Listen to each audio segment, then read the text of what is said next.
नमस्कार मेरे भाई, आप सभी जानते हैं नवंबर महीने में एसएससी जीडी के फॉर्म भरे जाने स्टार्ट हो चुके होंगे और ये जो भर्ती है अब तक की सबसे बड़ी भर्ती होने वाली है। तो ये एक ऐसा सुनहरा मौका है जो आपको बिल्कुल भी नहीं चूकना है। अगर आप इस मौके से चूक गए तो शायद आपको दोबारा ऐसा मौका ना मिले। तो आज मैं आपके लिए लेकर आया हूँ 5 महीने की ऐसी सटीक रणनीति, अगर आप उसको स्टेप बाय स्टेप फॉलो करोगे तो ये बात निश्चित है इस भर्ती में आपका एक सिलेक्शन पक्का जरूर होगा। अब आपको पता है कि अगर हमें किसी चीज को पाना है तो हमें जिद पे आना होगा और इसीलिए मैंने इसका स्लोगन दिया है कि अब सिलेक्शन ही हमारी जीत है। और आपको पता है अगर आप जिद पूरी करना चाहते हो तो आपको अपने आप से लड़ना पड़ेगा, परिस्थितियों से लड़ना पड़ेगा और अपने आप को मेहनत करने के लिए मजबूर करना पड़ेगा, तभी आप अपनी जिद को पूरी कर सकते हैं। और ये जिद आपकी सिलेक्शन पाने की है, लाइफ को चेंज करने की है। तो दोस्तों, सबसे पहले मैं आपको बता दूं मैं आपके लिए इसके लिए क्या कर सकता हूं। तो आपको मैं बताऊं, यहां पर आप सबसे पहले हमारा टेलीग्राम चैनल ज्वाइन करना, क्योंकि यहां पर आपको कंप्लीट मैथमेटिक्स का कोर्स मिलने वाला है, वो भी बिल्कुल फ्री। साथ के साथ प्रैक्टिस क्वेश्चन मिलने वाले हैं और क्लास की पीडीएफ मिलने वाली है। और दूसरी चीज जो आपके लिए मैं नया क्या कर रहा हूं, आप ध्यान से बात समझना, यहाँ पे एसएससी जीडी 2026 के लिए मैं 100 गोल्डन कंसेप्ट्स लेकर आया हूं और जिसमें आपका डे 1 की क्लास नेक्स्ट वीक से स्टार्ट हो जाएगी।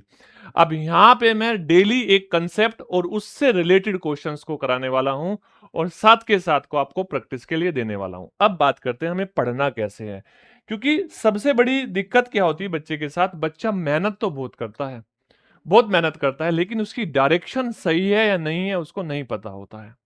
उसको कोई गाइड करने वाला नहीं होता है कि इतना पढ़ना है और इतना नहीं पढ़ना है, किसी चीज को पढ़ना है या नहीं पढ़ना है या छोड़ना है।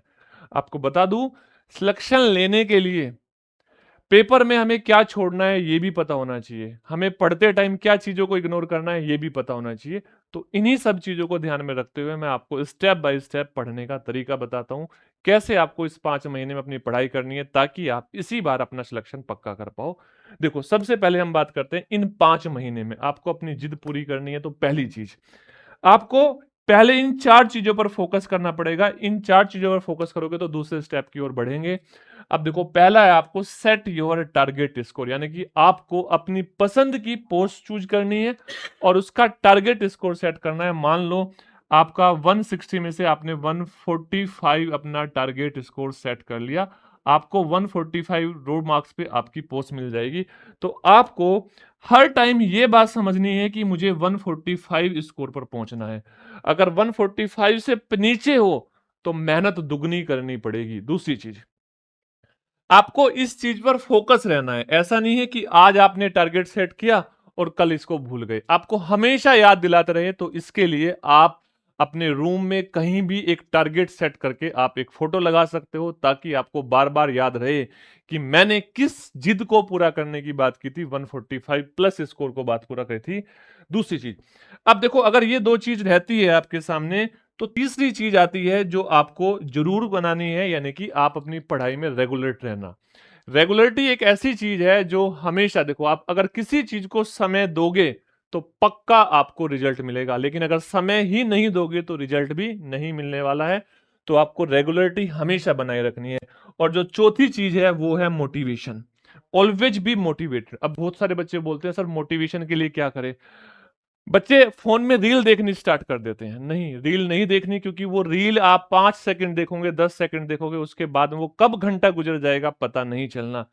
अगर मोटिवेटेड रहना है तो अपनी परिस्थितियों को देखो, अपने माँ बाप की तरफ देखो, छोटे भाई बहन की तरफ देखो, वो किस हालात में आपके लिए माँ बाप पैसा इकट्ठा करते हैं आपको पढ़ाने के लिए, आपके ऊपर खर्च कर रहे हैं। अगर किसी बच्चे को मोटिवेट होना है तो अपने माँ बाप की तरफ देख लो, उनकी मेहनत की तरफ देख लो। अगर कोई बच्चा यहां भी मोटिवेट नहीं हो सकता तो उसे दुनिया की कोई ताकत मोटिवेट नहीं कर सकती। तो ये बात आपको हमेशा ध्यान रखनी है। मोटिवेट होने के लिए बस अपनी परिस्थितियां देख लो कि ये स्थिति आज खराब है लेकिन कल हमें बेहतर करनी है एक जॉब लेने के बाद में, तभी आप मेहनत कर पाओगे, तभी आप अपनी जिद को पूरा कर पाओगे। अब देखो, पहले 3 महीने हम क्या करें।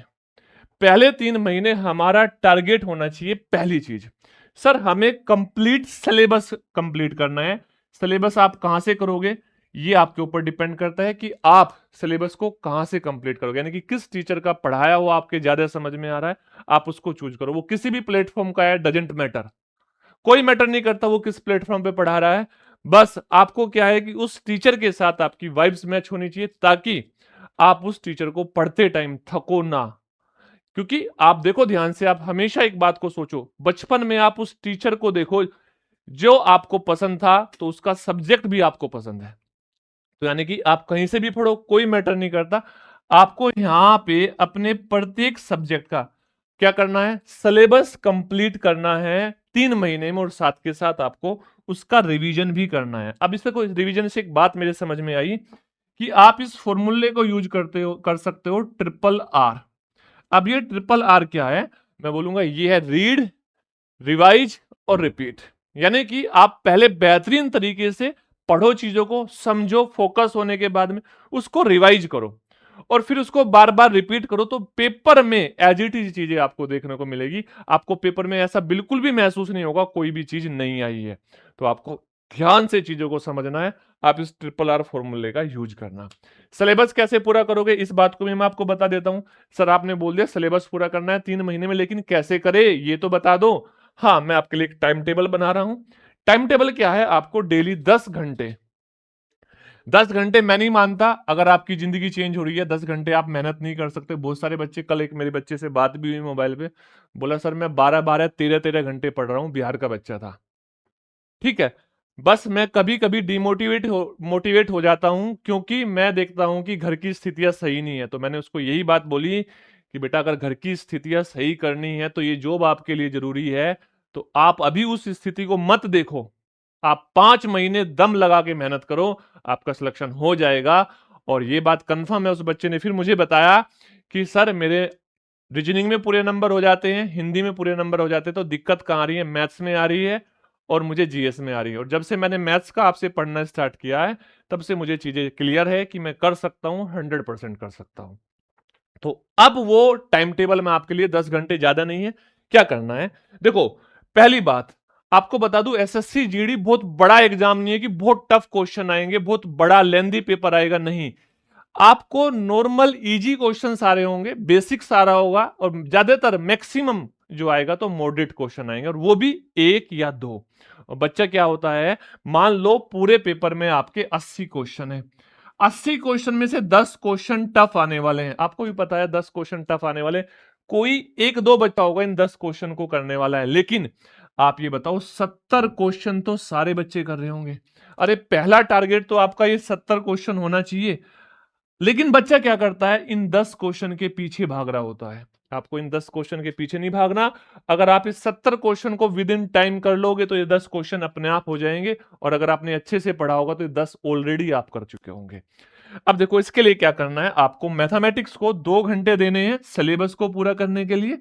यानी कि आपको क्लास बना लेनी है, आपको नोट्स बनाने हैं, ये 2 घंटे आपका डेली का टारगेट होना चाहिए। और उसके बाद 1 घंटा जो आपको क्लास में पढ़ाया जाए, ये 3 महीने की बात कर रहा हूं मैं, जो क्लास में आपको पढ़ाया जाए वो क्या कर सकते हो, आप रिवाइज कर सकते हो और प्रैक्टिस कर सकते हो।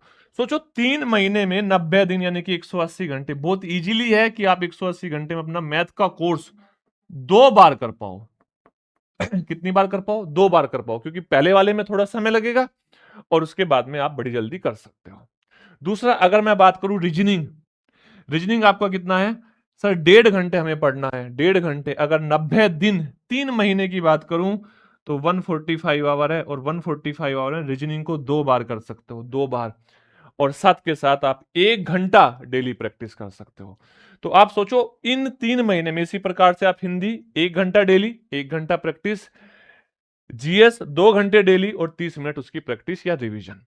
आप इस प्रकार से देखो, जीएस का तो मैं नहीं कहूंगा कि इतने समय में 2 बार कोर्स हो जाएगा, जीएस का 1 बार होगा, लेकिन ये सारे कोर्स 2 बार हो जाएंगे। और आपको बता दूं, ये 3 सब्जेक्ट ऐसे हैं जिसमें बच्चों का 100% स्कोर होता है। यानी कि यहां पर बच्चे 120 नंबर का पेपर होता है, 120 के 120 नंबर लेके आते हैं ज्यादातर बच्चे जिनका सिलेक्शन होता है। अब बच्चों को दिक्कत कहां आती है, जीएस में आती है। तो जीएस को आप रेगुलर पढ़ते रहो और रेगुलर प्रैक्टिस करते रहो।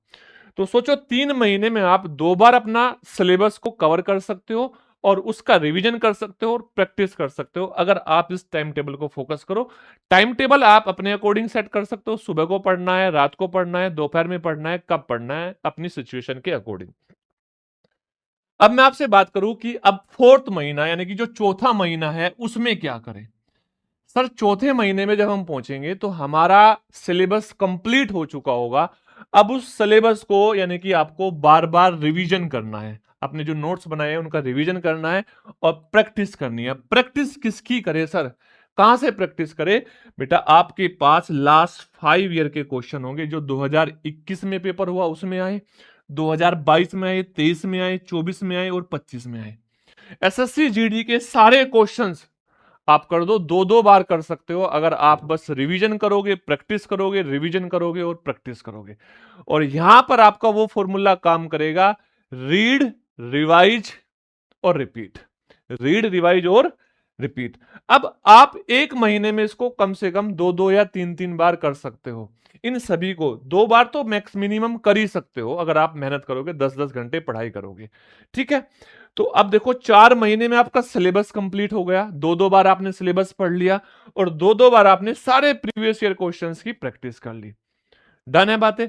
अब यहां पर जो 5वां महीना है, ये 5वां महीना आपके लिए अंतिम वार होगा। और अगर आपने यहां पे गिव अप कर दिया और यहां पे आपने ढील छोड़ दी तो सिलेक्शन नहीं होगा, पहले कितना भी पढ़ लिया हो। लेकिन अगर आपने यहां पे मेहनत कर दिया और पहले थोड़ी बहुत कहीं कमी भी है, वो भी दूर हो जाएगी। अब वो कमी कैसे दूर होगी इस बात को समझना। आप देखो ध्यान से, 30 दिन में डेली 1 घंटे में एक मॉक टेस्ट होता है, 3 मॉक टेस्ट का टारगेट लगाओ। डेली 3 मॉक का टारगेट लगाओ और ये 3 मॉक करने के बाद में उस मॉक का एनालिसिस करो। अब जब एनालिसिस करोगे तो आपको क्या मिलेगा? सर हमें अपनी की गई गलतियों का पता चलेगा, क्या हम गलती कर रहे हैं। अब उन गलती को सुधारना स्टार्ट करो। मान लो मैथमेटिक्स में कोई कैलकुलेशन गलत कर रहा है, मान लो आप रीजनिंग कर रहे हो, अल्फाबेट्स में नंबरिंग में गलत कर रहा है, फिगर काउंटिंग में गलत कर रहा है, तो उन चीजों को एनालिसिस करो और इंप्रूवमेंट करो। यानी कि यहां से आपकी गलतियां सुधरनी स्टार्ट होगी। यहां से आपका डेली टारगेट होना चाहिए। मान लो अगर पहले दिन 3 मॉक टेस्ट में आपका 110 नंबर आए तो भाई नेक्स्ट डे 110 से ज्यादा आने चाहिए, क्योंकि गलती सुधारोगे, गलती सुधारोगे। और यही वो आपका अंतिम समय है जब आपको मेहनत करनी है बहुत ज्यादा। अब ये गलती सुधारनी स्टार्ट होगी। अब यहां पर गलती ठीक होनी स्टार्ट हुई तो इसका मतलब आपको एक्यूरेसी पे ध्यान देना है। किस पर ध्यान देना है? एक्यूरेसी पे ध्यान देना है। अब आपको यहां पर अपनी एक्यूरेसी करनी है। एक्यूरेसी मतलब कि गलत क्वेश्चन ना हो जाए, क्योंकि नेगेटिव मार्किंग भी है ना, गलत क्वेश्चन ना हो जाए और नेगेटिव मार्किंग का आपको नुकसान होगा, तो बेटर है कि आप उस क्वेश्चन को ना करो अगर गलत हो। तीसरा, अब यहां पर इस पॉइंट को ध्यान से समझ लेना, स्पीड। आपको 60 मिनट में 80 क्वेश्चन करने हैं, 60 मिनट में 80 क्वेश्चन। लेकिन एक बात समझो, 60 मिनट में 80 क्वेश्चन आप कर सकते थे पहले वाली सिचुएशन में बड़े इजीली। लेकिन आपको पता हो सीपीयू में एग्जाम का पैटर्न बदला है और इंडिविजुअल सब्जेक्ट को उसका इंडिविजुअल टाइम दिया गया है। लेकिन अगर ऐसा यहां हो गया तो आपको इस स्थिति के लिए पहले तैयार होना पड़ेगा। मैं नहीं बोल रहा हूं होगा, ध्यान से बात को समझ लो, मैं बोल रहा हूं अगर ऐसा हो गया, 1% भी अगर ऐसा हो गया तो आपको इस बात को समझना है, सर हमारे पास मैथ्स और रीजनिंग में दिक्कत आनी है, मैथ्स और रीजनिंग में दिक्कत आनी है। हिंदी और इंग्लिश में तो नहीं आएगी, मैथ्स और रीजनिंग में आएगी। तो इनको आप कुछ इस तरीके से सेट करना स्टार्ट करो कि आप 15 मिनट में पेपर को अटेम्प्ट कर पाओ। 15 मिनट में आप मैथ्स को कर पाओ और 15 मिनट में आप किसको कर पाओ? रीजनिंग को कर पाओ। और अब मैं आपको यह बताऊंगा, अगर ऐसा हो गया और जो बच्चा इस बात पे फोकस कर रहा है उसका मैं लिखवा के साइन करवा के लेके चले जाना, मुझसे सिलेक्शन होगा ही होगा। क्यों? क्योंकि बच्चों के माइंडसेट क्या चल रहा होगा? बच्चों का माइंडसेट चल रहा होगा कि भाई मैं हिंदी को 5 मिनट में कर लूंगा, अच्छा मैं जीएस को 10 मिनट में कर लूंगा और उसके बाद में मैथ और रीजनिंग को 45 मिनट में कर लूंगा। लेकिन अगर इंडिविजुअल टाइम हो गया, वो बच्चा पेपर पूरा नहीं कर पाएगा, मैं आपको बता रहा हूं। तो ध्यान से चीजों को समझना है। अगर आप इस रणनीति को फॉलो करते हो तो यह बात कंफर्म है, आपका सिलेक्शन तय है। और आपको सिलेक्शन की जिद पूरी करनी है तो मेहनत तो करनी पड़ेगी। इसके लिए मैं आपको बताया था कि मैथ्स कहां से मिलेगा, आप यूट्यूब पे चले जाना, है ना।